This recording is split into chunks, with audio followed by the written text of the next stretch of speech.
لا ما عاد يرعبني ظلم يهددني لا شيء أخسره لا مهما يطول الدرب فالحق معه.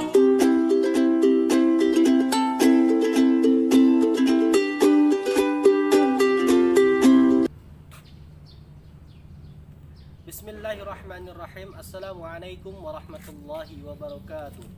Alhamdulillahirabbil alamin wassalatu wassalamu ala nabiyyina Muhammad wa ala alihi wa ashabihi wa man tabi'ahum bi ihsanin illa yaumiddin.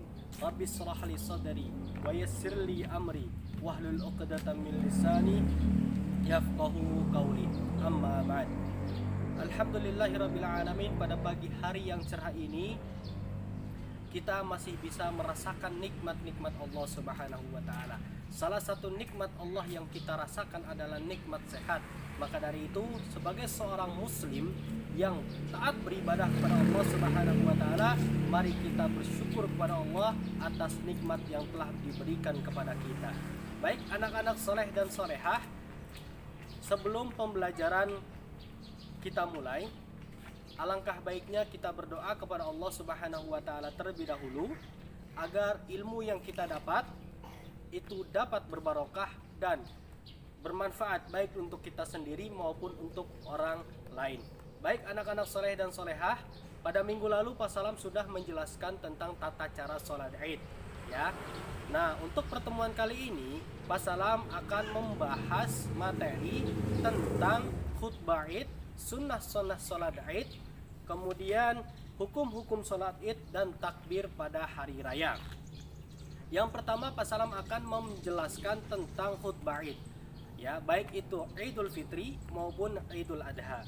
Setelah imam selesai sholat, imam dan makmum maksudnya ya, setelah imam dan makmum selesai sholat Idul Fitri, maka imam naik ke atas mimbar untuk menyampaikan khutbahnya. Isi dalam khutbah sholat Idul Fitri adalah imam menyampaikan, menjelaskan tentang ketakwaan kepada Allah Subhanahu wa taala. Kemudian imam juga atau khotib menyampaikan atau menjelaskan tentang meninggalkan perbuatan-perbuatan yang haram, meninggalkan perbuatan zalim, dan selalu berpegang teguh kepada Al-Quran dan As-Sunnah dan lain sebagainya. Itulah isi dari khutbah sholat Idul Fitri. Sedangkan setelah sholat Idul Adha dilaksanakan, imam naik mimbar untuk menyampaikan, menjelaskan hukum-hukum yang terkait dengan penyembelihan hewan kurban ataupun kisah tentang Ibrahim dan Ismail, di mana Ismail dengan sukarela bertakwa kepada Allah Subhanahu wa taala untuk disembelih oleh ayahnya yaitu Ibrahim. Itulah salah satu kisah di mana Ibrahim dan alaihissalam meningkatkan keimanan dan ketakwaan kepada Allah Subhanahu wa taala dengan melaksanakan perintah Allah Subhanahu wa taala.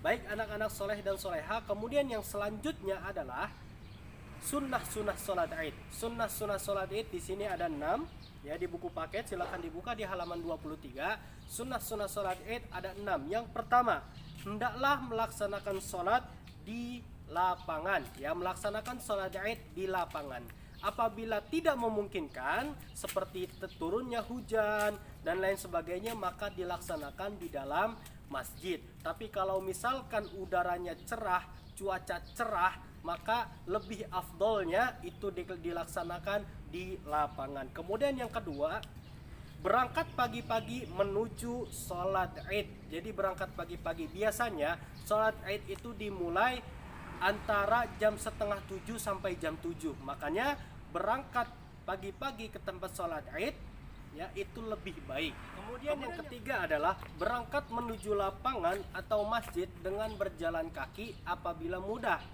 Namun apabila memberatkan, maka diperbolehkan untuk menggunakan kendaraan. Kemudian yang keempat, berangkat dan pulang melalui jalan yang berbeda.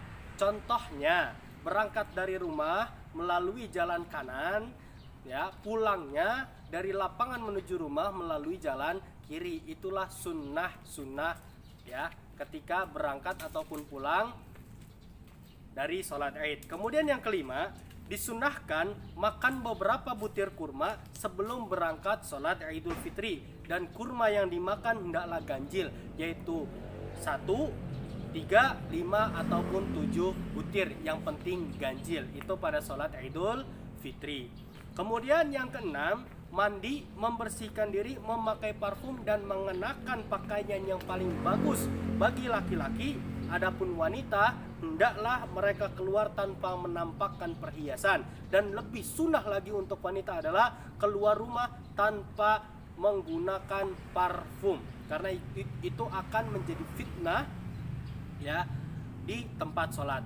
Baik anak-anak soleh dan solehah, itulah sunnah-sunnah sholat Id. Kemudian Pak Salam akan melanjutkan tentang hukum-hukum sholat Id. Hukum-hukum sholat Id itu ada 3.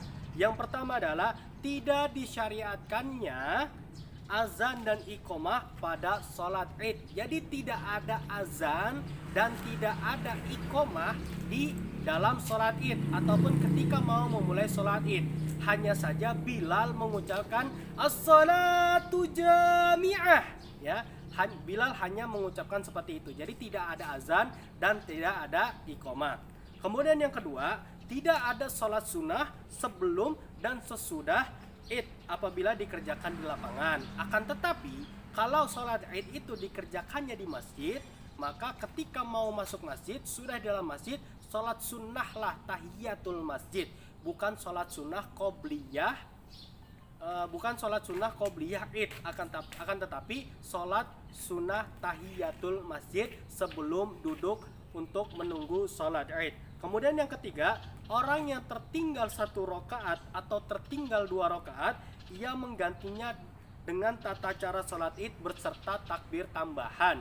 Kalau ketinggalannya itu 1 rakaat, ya, maka dia melaksanakan atau menyempurnakan sholat Idnya dengan takbir tambahan, ya. Itu adalah hukum-hukum sholat Id. Kemudian yang terakhir adalah takbir pada hari raya. Ya, takbir pada hari raya Pak Salam rasa kalian sudah hafal, ya. Yang bunyinya adalah Allahu Akbar, Allahu Akbar, Allahu Akbar, La ilaha illallah, Allahu Akbar, Allahu Akbar, walillahil hamd. Ya, silakan artinya dilihat di halaman 24. Jadi takbir pada hari raya Idul Fitri dilakukan pada malam Id setelah matahari tenggelam, dan takbir masih terus berlanjut sampai sholat Id ditegakkan. Sedangkan takbir pada hari raya Idul Adha dilakukan semenjak malam hari pertama dari bulan Zulhijjah dan dilanjutkan hingga matahari tenggelam pada hari Tasyrik, yaitu pada hari ke-13 Zulhijjah. Ya, hari ke-11, hari ke-12 dan hari ke-13 Zulhijjah itu adalah hari Tasyrik, 3 hari Tasyrik. Kemudian yang terakhir, yang lebih utama adalah mengeraskan takbir bagi laki-laki di masjid, pasar-pasar dan selain itu.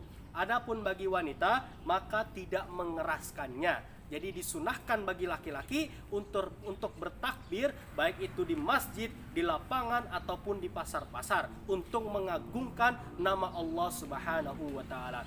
Baik anak-anak soleh dan solehah, mungkin itu saja yang dapat Pak Salam sampaikan. Mohon maaf apabila ada kesalahan karena itu datangnya dari Pak Salam sendiri. Adapun kebenaran itu datangnya dari Allah. Adapun hikmah silakan diambil pelajaran yang sudah kita bahas pada hari ini. Mungkin itu saja dari Pak Salam. Pak Salam akhiri, wabillahi taufiq wal hidayah. Assalamualaikum warahmatullahi wabarakatuh.